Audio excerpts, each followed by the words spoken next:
Haere mai te manu whiri tuarangi. I greet you, sir. Oh, thank you, Mr. Pururu. Ka nui te kua te ngā kau. Mo te ki te ia koe. Tēnei wahi, tēnei rā. I feel very happy indeed that you are paying this visit to us today. Well, I'm very happy to be on your farm, Mr. Pururu. It's a beautiful farm. I hear that this was all gauze land at one time, rat land before you opened it up. Ai, manuka he viwi. Ka re mohe te tangata ka tupu he. Karahi tēnei whenua. Yes, this was a wasteland, growing rushes and tea tree and other rubbish. When did the development start, Major Verco? It started in the year, around about the year 1930 to 32. And now it's all under grass, I see. Yes. What is Mr. Pururu's line, sheep farming or dairying? Both, but at present occupied in sheep farming. And how much land have you got under grass, Mr. Pururu? O, pete... Miki tolu te kau Māori ma? Tolu te kau Māori ma rauta. Tolu te kau Māori ma rauta. 350. 350 acres. And how many sheep does he keep on that? He o hipi kai rungai tō. O, te wadura. Te wadura ueri ma te kau. 850. 850? Okay. Well, that's quite a lot of sheep on this land. Yes, he has very good land here. What about the winter feeding? The general practice here is to grow swedes, carrots, shumolia, lucerne, as well as cutting hay, of course. Yes. And that is the general principle of feeding here. And what breed of sheep do you keep? We run the Romney cross ewe, usually, and mate it with the Southdown ram for the fat land market. I see. How many lambs do you get? What percentage of lambs do you get at the lambing here? Well, you can depend on 100% lambing Oh, that's very in good. this district. And this is quite high land, about 1,000 feet, It is it? is approximately 1,000 feet above sea level, and the lambs from this district are the best lambs in the province. Where did the idea first come from, Mr. Pururu, for starting this development scheme?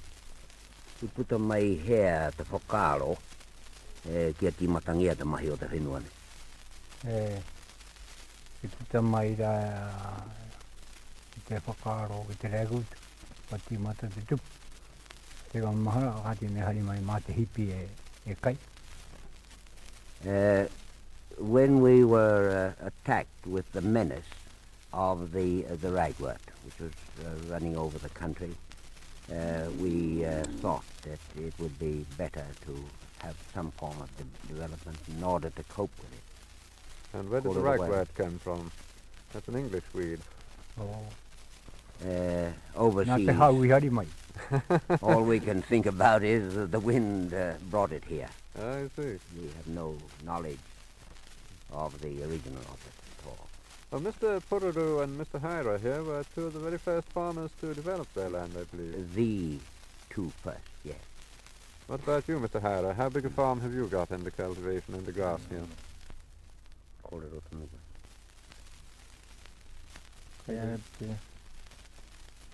About 600 acres. 600 acres.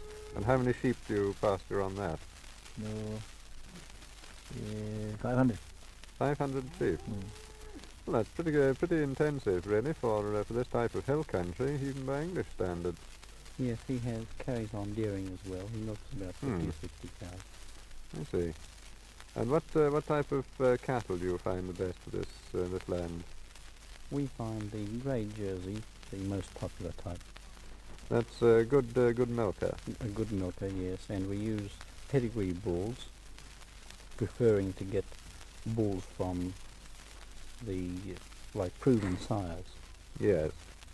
We have an improvement association in New Zealand, and the records of the progeny of bulls are recorded, and we obtain the best possible bulls for the district.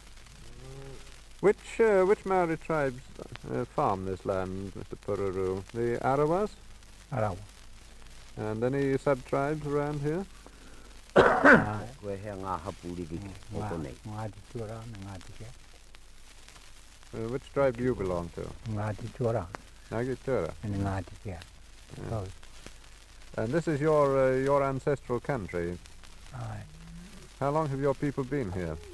o, E hi hoko. wa nui ngā,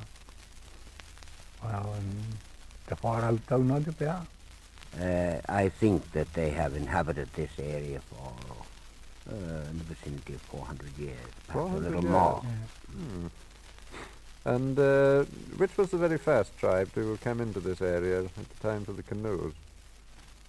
No, Te hea te haupu tuatahi no hoki tēnei whenua I te unga mai o ngā waka, I muri mai.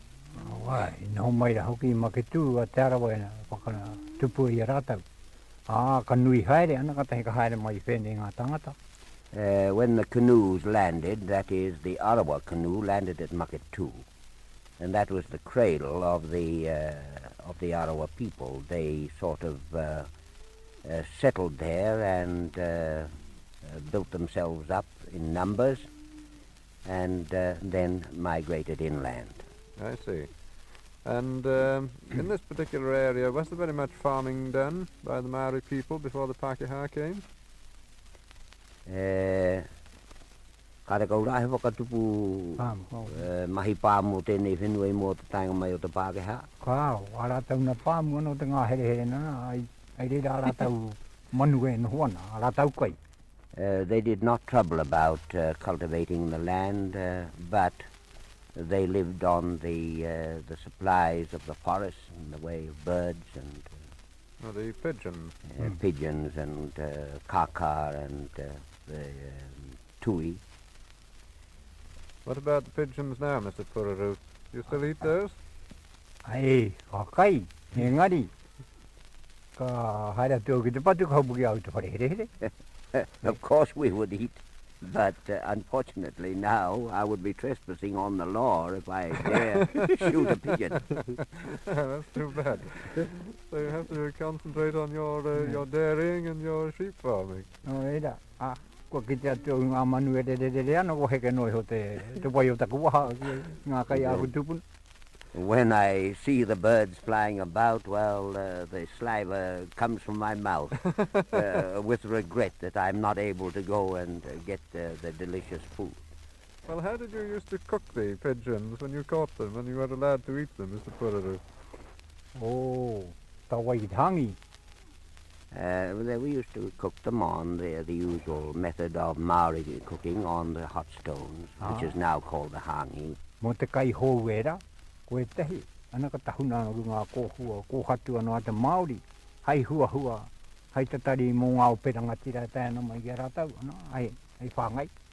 We cooked the birds, of course, in the hangi, fresh, but we also had methods of preserving the birds for future supply, so as they have them in store for food for the distinguished visitors and requirements like that. I hear a great deal about your hospitality in these parts, Mr. Pururu the Maori. I understand you've always got some food for any guest who comes. E rongoa nāu hei wi manaki tangata koutou. Tū tonu ana wā koutou kai hai manaki ngā manuhiri ka tai mai ki o koutou kaing. Ko I nā kēra hoki te mea nui I te Māori. Kia whiwhikai te tangata tai mai ki tōna kāinga. That to the Maori is the biggest thing of all, is to have something to give his visitors when they arrive. Well, you certainly gave me something when I arrived, and I see you're keeping up the old traditions. Well, karanga tō e, kāre irite. Ai. Mea mai anei nā hoki a hau ka tai anō ka tai mai ana kua tīmata koe ki te whāngai I au. Ai. Ana kua ai te pupuri tonu koe I ngā tikanga rangatira a ngā tūpun. Ai hoka mana au. Mō I tā mai nei, kua kore wāku kai ake, ngā te Māori, ai whāngai a koe. Kua whāngai ki o Parawa anō. I'm grateful for that remark of yours, but personally I am feeling rather ashamed of myself because I have nothing suitable and nothing of the old food, proper food of the Maori to give you. Well, we'll have to blame the government for that, otherwise it would have been pigeons. Ka ti me whiu te he ki te kāwanatanga, me he mea pēr kāore te kāwanatanga I poka noa ki te ara I a koutou, ana kua kai tātou te kereru I tēnei rā. Hiu atu ki ai te he karangātu hoki. Me whakatuhera anō te hitau. Yes, I think we'd better blame the government, and it'd be a very nice thing if you could suggest that they let us have one open season. Especially when the King and Queen are here. Well, I hope the government's listening now. Mea mai ana, ki tana, kānui tana hia, kia whakalongo mai te kāwanatanga kia tātou e kōrero nei. What about the old traditions, the songs and the dances of the Maori? Have you still kept those up in this district? Te hea na ngā mahi tawhito a te Māori, ngā mahi haka me rātu mahi a te Māori. Kai te mautonu e rā mahi nai ani? Kai te mau. Kai te mautonu. Yes, we're holding on to them as much as we can. Kia tā mai ngā manu hiri nunui ana, wa hoki mai anō mahira. And when very distinguished people arrive, then it all comes back to us and we enter into them. Well, your traditions are something to be very proud of, I think. I'm very glad they're being kept up. Will we have an opportunity of hearing any songs and hakas and pois in this district? Wā koutou tikanga wā te Māori he mea nunui rawa nā. Kua hoki te hei kānui tōku tū manako.